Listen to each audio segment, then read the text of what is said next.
Now students, today I am going to start the exercise 5.2. That is a very small exercise. There are only two questions are there.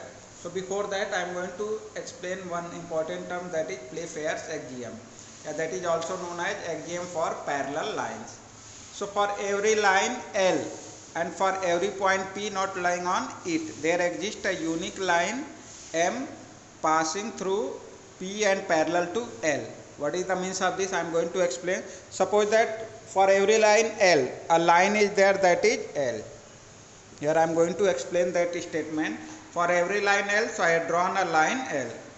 So here it is a line L, and a point P that is not lying on it. It means you need to take a point P that should not be existing on the line. Here if I am going to take this point that is existing on the line L, so you need to take a point that is not existing on the line L. So suppose that here I have taken a point P that is not existing on the line.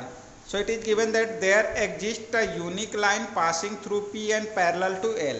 So it is given that there will be a unique line, a single line will be there that will pass through the point P and parallel to the line L.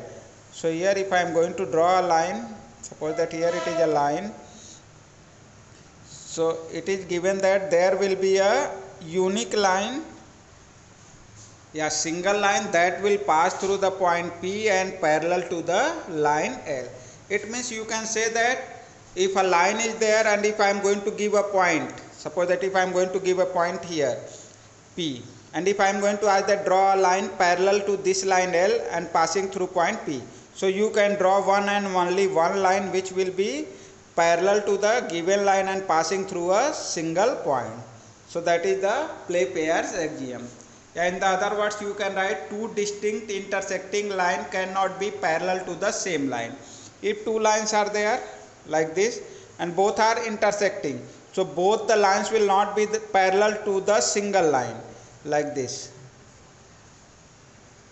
If this line is parallel to this one, then it will not be the parallel to the second line. So here if you can say the two intersecting lines that will not be parallel to the same line, that is the Playfair's axiom. So students, write the Playfair's axiom here, and then I will start the exercise 5.2 and I will write the question 1 of the exercise 5.2. Now students, here it is the question number 1. How would you rewrite Euclid's fifth postulate so that it would be easier to understand? So students, I had explained the Euclid fifth postulate in the previous video, and there I had asked you that it is the very important postulate of Euclid. So again you need to write the same Euclid fifth postulate in your own words. So here I am going to again explain that how you can write. According to the Euclid fifth postulate, if a straight line falling on two straight lines, suppose that here two straight lines are there like this, and if one straight line is falling on both the straight lines, so Euclid fifth postulate indicates that if a straight line falling on two straight line and the interior angle of the same side is taken, and if the sum of the interior angles of the same side is less than 180 degree, then both the lines will intersect in that side in which sum of the angles is less than 180 degree. You can say that two right angles. So students, again I am going to repeat it, but you need to write it in your own words. Again I am going to repeat that. If a straight line falling on two straight lines, here I am going to explain by the diagram also. If a straight line falling on two straight line, and if the interior angle of the same side is taken, and if the sum of the interior angle of the same side is less than two right angles, 180 degree, then both the lines will intersect in that side in which sum of the interior angles is less than 180 degree.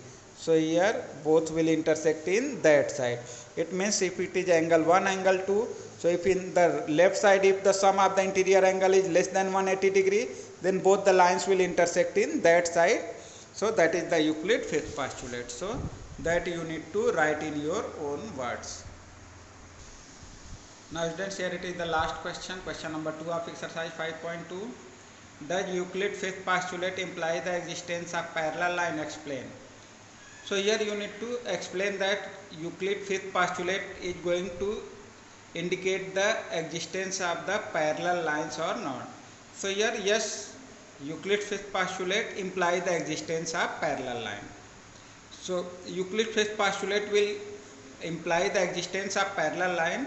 Here I am going to explain how it will imply the existence of parallel line.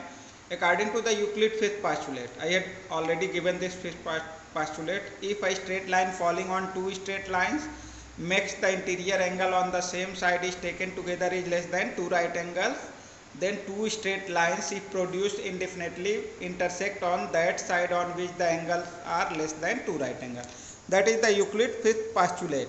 So two lines will intersect in that side in which the sum of interior angles of that side is less than two right angles.